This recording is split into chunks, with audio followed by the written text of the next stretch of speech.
പ്രിയപ്പെട്ടവരെ, ഈ സ്വസ്ഥതയും സമാധാനം ഒക്കെ നമുക്ക് വേണ്ടത്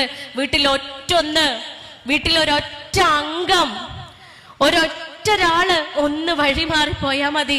എല്ലാ സ്വസ്ഥതയും പോയി, എല്ലാ സമാധാനവും പോയി. ഈ കണ്ടതൊന്നും ആസ്വദിക്കാൻ പിന്നെ പറ്റൂല. അതുകൊണ്ട് ഈ മനുഷ്യരൊക്കെ പരാതി പറയണതാ, ഡോക്ടറെ വീട്ടിൽ സ്വസ്ഥതയില്ല, സമാധാനമില്ല, സന്തോഷമില്ല, സംതൃപ്തി ഇല്ല എന്ന്. ഈ 4 സാകളും എനിക്ക് കാണാപ്പാടാട്ടോ. കേട്ട് സന്തോഷവും സമാധാനവും പിന്നെന്താ സംതൃപ്തിയും. സന്തോഷവും സമാധാനവും സംതൃപ്തി എന്റെ വീട്ടിലില്ല എന്ന് പറഞ്ഞ് ഈ 4 സാകൾ, ഈ 3 സാകൾ എനിക്ക് ബൈഹാട്ടാ. പക്ഷെ ഉണ്ടല്ലോ, ഒരു കാര്യം എളുപ്പാ, പരാതി പറയുന്ന മനുഷ്യന്മാര് തന്നെ അതിന്റെ പരിഹാരം കൂടി പറഞ്ഞു തരും. സ്വസ്ഥതയും സമാധാനവും സന്തോഷവും സംതൃപ്തി ഇല്ല എന്ന് പറയുന്ന ഈ മനുഷ്യന്മാര് തന്നെ അതിന്റെ പരിഹാരം കൂടി ചേർത്ത് പരാതിയോടൊപ്പം പറഞ്ഞുതരും. പരിഹാരം എന്താണെന്നറിയോ?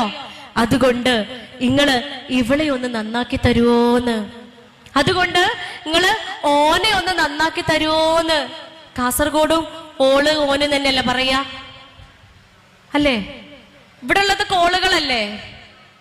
ഇന്നലെ ഓള്, അവൾ, പച്ചയായ മലയാളത്തില് പറയണമെന്നുണ്ടെങ്കിൽ ശുദ്ധമായ മലയാളത്തിൽ അവൾ, അവൻ, അങ്ങനെ തന്നെയല്ലേ പറയാ. ഞങ്ങള് മലപ്പുറത്ത് കൊളോക്കിയലി ഓള് ഓന് എന്നാ പറയാ. അപ്പോ ഈ നാട്ടുമ്പുറത്തുകാരൊക്കെ വന്നിട്ട് പറയും, ഡോക്ടറെ ഈ സ്വസ്ഥതയൊന്നും ഇല്ലാത്തോണ്ടേ നിങ്ങൾ ഓളെ നന്നാക്കി തരുമോന്ന് ഓനും പറയും, ഓനെ നന്നാക്കി തരുമോന്ന് ഓളും പറയും. അപ്പൊ എനിക്ക് എളുപ്പമായി, എന്റെ പണി എളുപ്പമായി. കാരണം എന്താ? ഓളും ഓനും അങ്ങ് നന്നായാ പോരെ. ഇത് ഫാനും മിക്സിയും നല്ല പ്രിയപ്പെട്ടവരെ, ഓളെ ഓനങ്ങ് തിരിച്ച് നന്നാക്കി കൊടുക്കാൻ. ഫാനും മിക്സ് ഒക്കെ ആണെങ്കിൽ മെക്കാനിക്കിനെ കൊണ്ട് എളുപ്പമല്ലേ, ഇത് നന്നാക്കി എടുക്കാമല്ലോ, പെട്ടെന്ന് നന്നാക്കി എടുക്കാൻ പറ്റും. ഇത് മനുഷ്യന്മാരല്ലേ, ബുദ്ധിയുള്ള ആളുകളാ, ഹൃദയമുള്ള മനുഷ്യനാ. അതുകൊണ്ടാ പടച്ചോൻ പറഞ്ഞത് അവിടെ ഒരു മാംസപിണ്ഡം ഉണ്ട് കേട്ടോന്ന്. ഉള്ളിലേ ഒരു മാംസപിണ്ഡമുണ്ട്. ആ പിണ്ഡം നന്നായാൽ, ആ മാംസ കഷ്ണം നന്നായാല് ആ മനുഷ്യൻ നന്നായി. അത് കേടെന്നാലോ തോട്ടത്തേക്ക് വലിച്ചെറിയാൻ പോലും പറ്റൂലെന്ന്.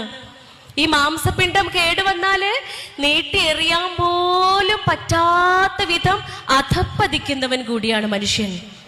അപ്പൊ എളുപ്പാവും, നമ്മൾ ഓരോരുത്തരും അങ്ങ് നന്നായാ മതി. എങ്ങനെ നമ്മൾ നന്നാവുക? ഓരോ മനുഷ്യനും ഓളെ ഓനെ നന്നാക്കുന്നതിന് പകരം നൗഷാദക്ക ഫർഹനെ നന്നാക്കുമോ എന്ന് ചോദിക്കുന്നതിന് പകരം, ഫർഹ നൗഷാദക്കാനെ നന്നാക്കി തരുമോ എന്ന് ചോദിക്കുന്നതിന് പകരം, നൗഷാദക്ക സ്വയം നന്നാവുമ്പോ, ഫർഹ സ്വയം നന്നാവുമ്പോ പ്രശ്നം തീർന്നില്ല.